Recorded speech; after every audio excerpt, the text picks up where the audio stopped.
Hi there. It's very cold. It's 13 degrees below zero. That's Celsius. So I don't know what that is in Fahrenheit, but anyway, I'm going to do my best here, and I'll try to record this little chat. And we're going to have some, not coffee today, but I think hot chocolate. I think it was a couple of videos ago, something like that, I started talking about the concept of toughness. And there are many aspects to being tough. And today I'm going to talk about something that I guess most people don't think much about. And I call it intellectual toughness. And before I do that, please consider subscribing to this channel. It really helps the channel a lot, and if you like this video, give it a thumbs up and all that. So, intellectual toughness. I don't think you've heard the phrase before, and now I realize I have a very funny hat on, so maybe maybe you're thinking, what's he talking about with this funny hat? Look at this. Okay. If you're still watching, intellectual toughness. It really is about being willing to challenge yourself intellectually. And why is this important? Well, I think actually the concept of intellectual toughness, or being intellectually tough, is more important now than ever, because we are seeing people staying in their echo chambers, and they're only surrounding themselves with people who have the same beliefs and the same opinions. You don't grow in an environment like that. And also, we get a society more and more polarized. Being intellectually tough is about reading, studying, and by studying I mean proper studying, like not Facebook articles, you know. Having a curiosity about life and the world, you know, that's what it's about. It's about welcoming people with different opinions. Hold on. And this is very difficult for many people, because it means that you must be willing to listen. Hold on.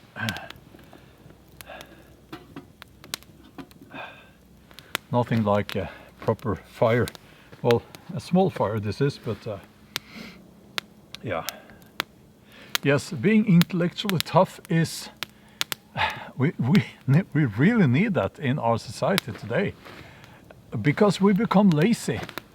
We become so lazy. And also there's this other aspect. I think that people are getting, it's a bit difficult for me as a Norwegian to pronounce, but dumbed down. People are being treated almost like little children now. And it's like, I'll give you one example.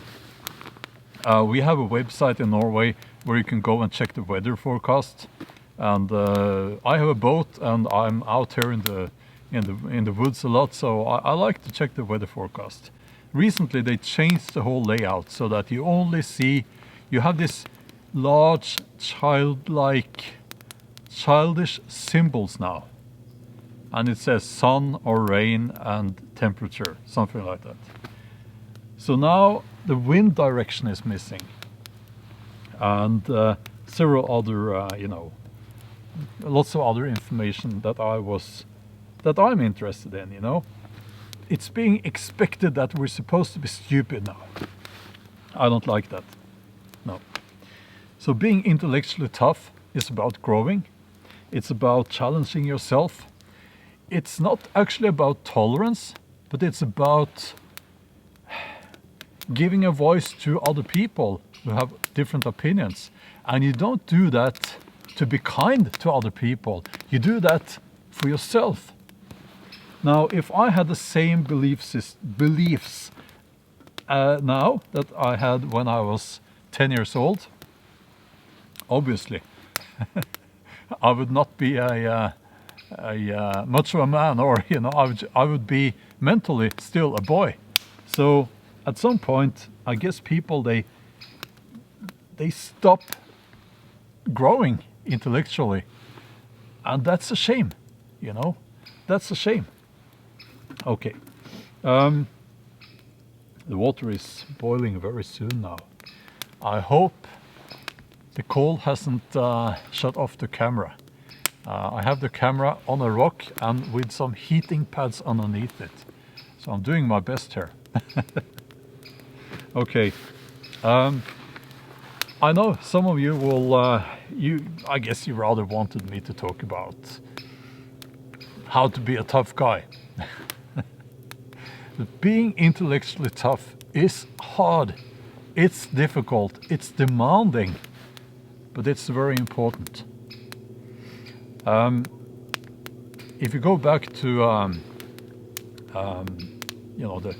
the art of war and classic works of literature, and you look into the philosophy and the thought process of the wise men back in ancient times, you will see that knowing your enemy, that's a concept, and it really is about being intellectually tough, at least partly. And I think that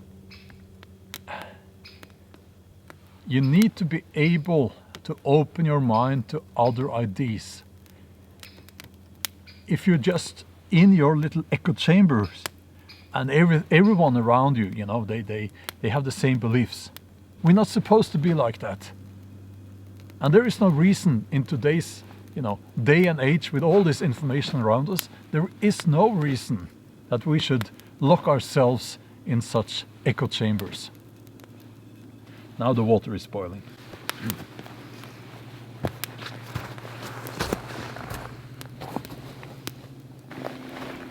Let's see now. If I can find, yes, here, let's see now. Hot chocolate.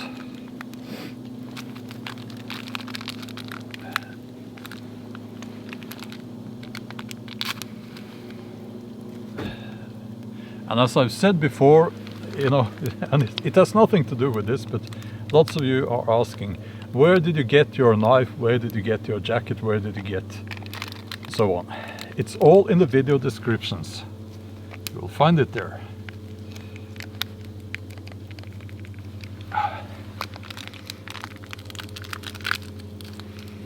Okay, now, so let's see.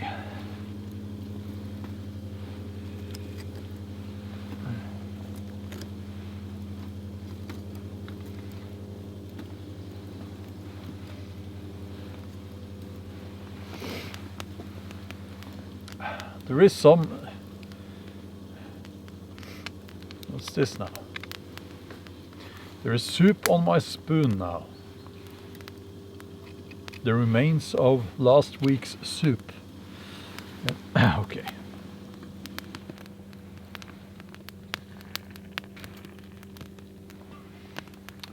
Yes.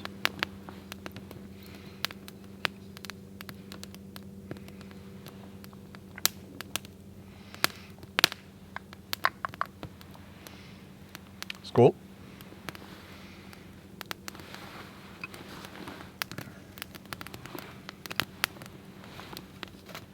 I'm going to put some of the blame on the education system.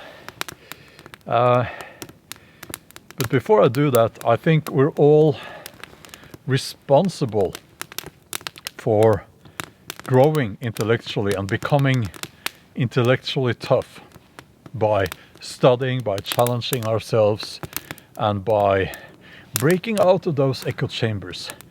I think if we are not aware of this, let me put it this way: I think we're all to some extent we are all in echo chambers. You know, sorry, it's getting difficult to talk now. I'm trying to say, if we're not active and doing our best, staying tough intellectually, we become automatically, we lock ourselves in echo chambers. Some people more than others, but we constantly need to break out of these echo chambers. And for instance, you know, you have Google, which is not the best search engine because it gives you more of the same. It works by sorry. It works by I'll drink some. That's better. Search engines like Google work by giving you more of the same. It's not neutral. So politically, for instance, if you have one guy on the left, one guy on the right, they search for the same, and they get different search results. So try to use a neutral search engine if you can. Try to be critical about what you read. And when it comes to the education system, I have kids in school, and I know they don't have time to get into deep into every subject, but I do feel that they brush aside certain topics that maybe they think it's problematic, and I'm talking especially about history, world history. And I don't know if this was better when I was in school, but it worries me a little bit. As human beings, we relate better to people that are like us. So naturally, we will bond with people that are like us, that have our beliefs and our opinions. But we need to be, as I said, tough, and we need to invite people that are different and that have different opinions. So yeah, but anyway, skål.